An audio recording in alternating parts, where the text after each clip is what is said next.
Hi everybody, welcome to Christ Church Daily. This is a short thought to help us focus on Jesus in the midst of everything that is going on right now. So this is a thought for the day, for yesterday actually, sorry, slightly delayed. And the day before I was focusing on a story in Matthew about these two blind men, and it's the last thing that happens, the last people that Jesus encounters before we had this kind of the triumphal entry and Palm Sunday. So I thought it'd be fun to kind of look at what happens in Luke's Gospel and also in John's Gospel. What are the kind of stories that the writer chooses to include before we get the movement into Holy Week and the movement towards the cross.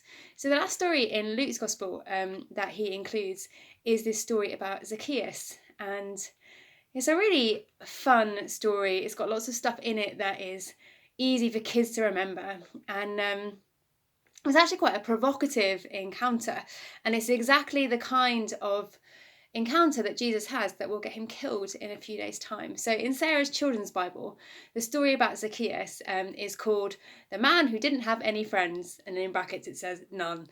And I kind of like that as a title, so it really helps emphasize that Zacchaeus was a tax collector. So he worked for the oppressive Roman government, and his job was to collect the taxes from his own people. And that was kind of bad enough. But even more than that, not only is Zacchaeus a tax collector, but he's a mean and greedy tax collector, and he takes more money than he's supposed to. So he's already working for the kind of the tyrant. He's already part of the system which is oppressing his people, but he actually kind of pushes them down even further by stealing more of their money. And I'm not really sure what the modern day equivalent is to kind of really help express just how hated Zacchaeus would have been by the people in his community. Perhaps like it's an image of, I don't know, a teenage lad who kind of stockpiles toilet paper and then sells it back at 4 times the price to elderly people who don't have any money and who are scared and panicked about the pandemic. Or perhaps, it's been in the news this week, it's the rich pub owner who refuses to pay his staff properly during lockdown despite his own absolute massive profit. You get the picture. Zacchaeus was hated by his own people. And so when Jesus comes to the town where Zacchaeus lives in Jericho, Zacchaeus really wants to see him, but he is not about to try to get through the crowd or to join in with what everyone else is doing in shouting and celebrating that Jesus is there, because he can't. No one is going to give him a leg up. No one is going to make room for him. They're going to shove their shoulders closer together and they're going to force him out of the way. So Zacchaeus comes up with this plan, and what he decides to do is that he's going to climb a sycamore tree, and so that Jesus and all of the crowd will come underneath the tree, and Zacchaeus will be able to see them, but they won't be able to see him. But the problem with the plan is that Jesus does see him. Jesus waits until the moment when he is right underneath Zacchaeus in the tree, and he looks up at him and he says, "Zacchaeus, come down immediately. I must stay at your house today." And you can imagine the outrage from the crowd. Does Jesus not know who this person is? Does Jesus not understand the ways that Zacchaeus has betrayed the Jewish nation and stolen from his own people? Of course he does. Of course, Jesus does know these things.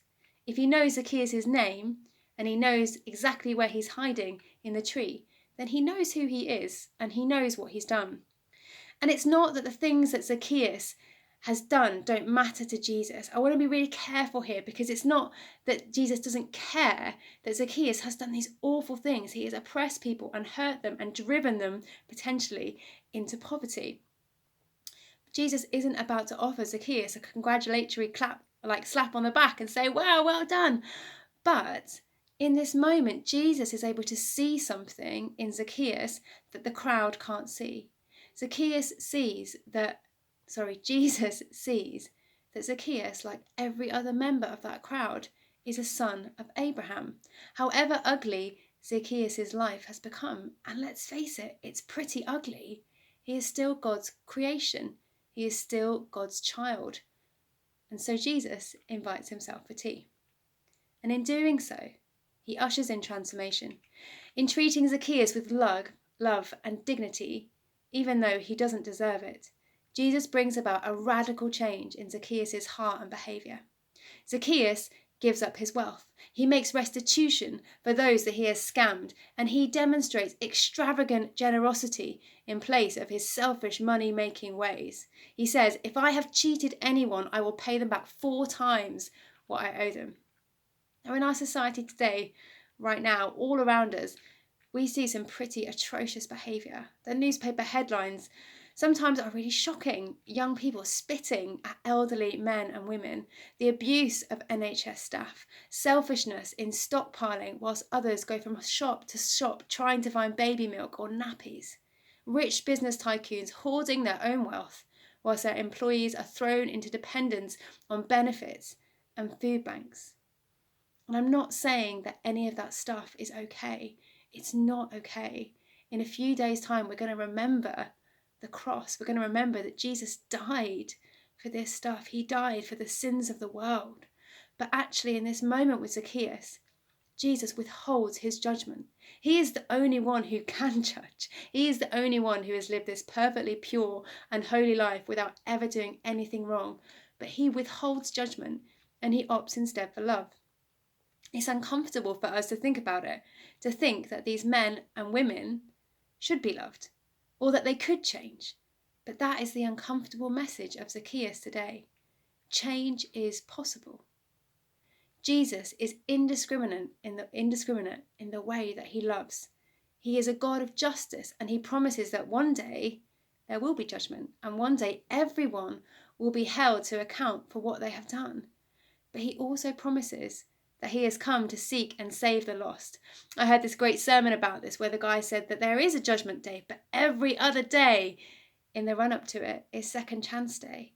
And with Jesus, he comes exactly for the kind of people that we deem unworthy of love and forgiveness. He has come to bring salvation to unexpected houses and to restore unexpected people to his family. Which probably means, as uncomfortable as it is, that I should pray for Boris Johnson instead of bad-mouthing him, that I should pray for the government instead of being frustrated about what I perceive to be the wrong decisions that they may or may not be making. It probably means that I should talk to the young people who are hanging outside the shops instead of tussing at them and making a judgment about why they're not self-isolating and why they're not listening to the news. It probably means I shouldn't get so cross at people and make judgments about their behaviour. And it probably means that I should seek to understand the fear, anxiety, peer pressure, and misinformation behind people's actions before judging them for those actions, knowing that Jesus came to seek and to save the lost, all the lost, not just the ones that I like or I happen to agree with, but all the lost, and that includes Zacchaeus, and it includes me.